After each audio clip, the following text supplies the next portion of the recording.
people are, in fact, to even get what to eat is a problem. So when you tell somebody, okay, come and go and register for insurance, you tell you, please, can you give me that money so that I can even eat, just to survive. So how can we empower these people to be able to generate money? That is why I told you I'm not just passionate about health, but also how you can equip these women in those rural communities, equip the youth, so that they'll be able to have a source of income and be able to, okay, yes, with this, I'll be able to register for this. But they don't have it. They will sit down and be looking at you. No matter how you come with your sensitization campaign, no matter what you say, they will just be looking at you because they know where it pinches them. They know that when they go to the hospital to access those services, the money that they will call for them, it is something that they cannot afford. So it's better for them to stay at home and drink their herbs and then wait for God's miracle and all that. So it's really, really challenging for people in the rural communities. but cannot afford. It is the poor people that cannot afford, but Yes. can their government, because the government now is a total of the people. People have vested their power on them to work for them logically, but okay, everything defy logic in Nigeria, no? Can the government, for example, afford to make healthcare available for their citizens? Me, logically thinking. Well, they will tell you that yes, they can, and they will tell you that they've done that because there is something we call the Basic Healthcare Provision Fund, which is targeted at the poor and the vulnerable. Like for instance, in FCT, they will tell you in Babalada, they've enrolled people into free health insurance.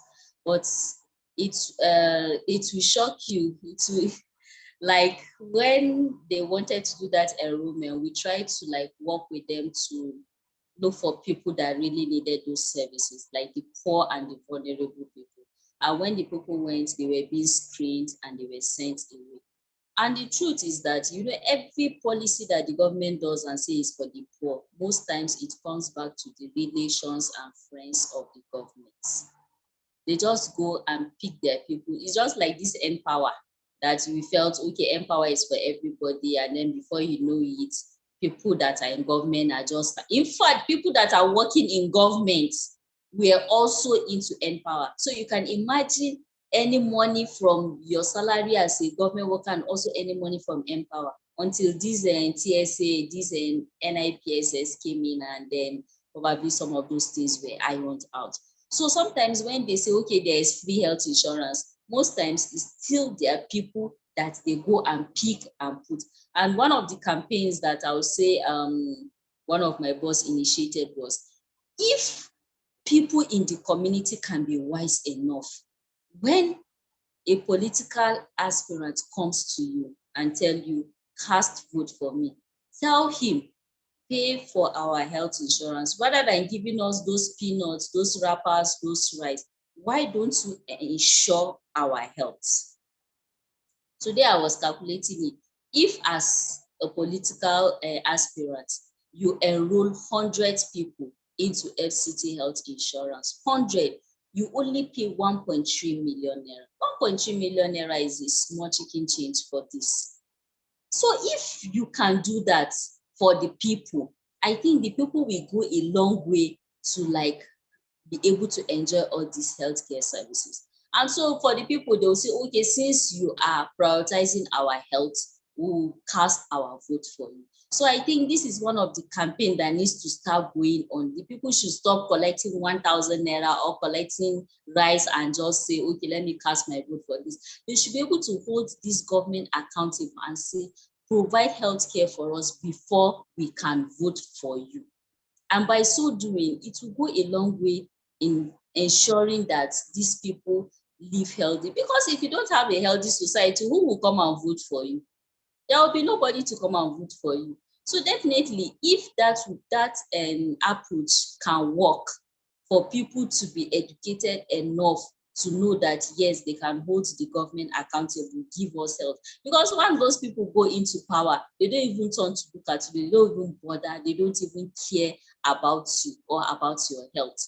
And they are up there developing policies that can only favor people in the cities, but what happens to people in the rural communities? They All right, just keep. rural premises. Now, you have gone to these rural premises now. Of course, today we are talking about northern Nigeria. Um, do you see those people to be all poor, not able to really provide their needs? Say maybe, for example, if they were to organize and do something for themselves, are they just all helpless? Without the government, they are going to perish. Is there something you think can actually be done at a human level? Do they? What do they do? What is their life? Do they have the possibility of doing something for themselves? Yes, they do. Most people in northern Nigeria are farmers, especially those in rural communities. But one of the approach that you need to do is try to like change their social and behavioral change and communication. You understand? Change their perspective, the way they think. In fact, some of these farmers, when they farm, when they sell their produce, they are only concerned about paying the education bills of their children and then maybe just buying some ingredients for them to and cook and eat. So they just limit themselves to only such kind of thing. But when they have economic, financial management sensitization, I think it can go a long way in helping them. But sometimes when you come from outside trying to like sensitize them on how they can manage their finances and how they can use it to be able to support their family and all that, they just feel okay, you are doing well. You just came, you don't even know their lifestyle, you don't know what they are going through, and you are telling them they should do this and they should do that. So there are so many investment skills that they can put in place. It will interest you to know that I worked in one of the northern states, and when I tried to introduce a savings scheme for the women, they started complaining that, well, they don't have money, that they are displaced persons, where would they get the money? So we had to ask them, okay, will you tell me that you cannot get 100 naira in a day? They said they can you tell me you cannot get 200 naira in a day? They say they can. So we are not telling you should gather 5,000 or 10,000. And before you know it, we were able to like change their way they think and all that.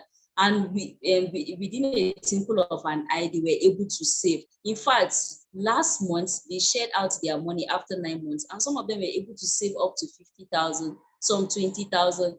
And it is not just about saving, but also taking part of the money to also start up a business. So sometimes when these people have the right financial skills, when you're able to educate them, be able to tell them, okay, this is how you go about it. Because for them, I grew up seeing my parents farming, and then this is what they do with their resources. They continue in that line. But when, in fact, some of these people in the rural communities, when you build their capacity for them to know that yes, they can be exporters, they can export their goods. They farm a lot, but they just limit themselves to just their community and just feel, okay, I cannot go further than this. I cannot do more than this. And when you come, you try to influence them. It is not a one-day job. It is not.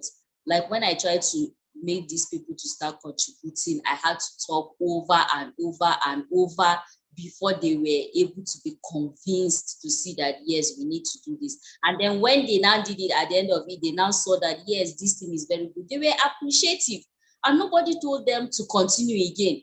In fact, some of them that didn't join in the first place, they became jealous. They want to come and join. So it's just for one to start up something. When you start off something, people in the rural community, they are sometimes envious of themselves when they see somebody progressing, doing this. Oh, it's like me too, I'll need to come and join this. So it's all about changing their perspective, like trying to make them see that yes, they can do this. So when you even try to bring this health insurance to them and they feel okay, they cannot do it, by the time you come to that savings group, I believe by the time you are able to save, you'll be able to remove that money and insure yourself and your family. But sometimes they look at it, that money is big for me to say I'll carry it and just go and give it for my health and all that. But I believe that the more you talk to them, the more you try to change their behavior. You understand? You communicate in a language that they can understand. I believe, in fact, there will be a time that with or without the government, I believe they can do a lot of things, because I know that people in the East, they will tell you with or without the government, they can progress, they can succeed, you understand? But people in the North, they sit and they say, oh, we are in the hands of the government, anything that the government do with us. But then they fail to understand that they also have that inner power, that inner strength for them to achieve a lot.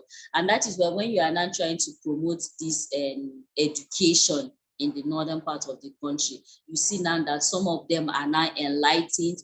They try to save money to put one or two of their children in schools. It's just that in the north, no matter how you take your child to the school, the educational facilities are not there. In a class, you can see children up to 100, and then they just go making noise. The manpower is not there.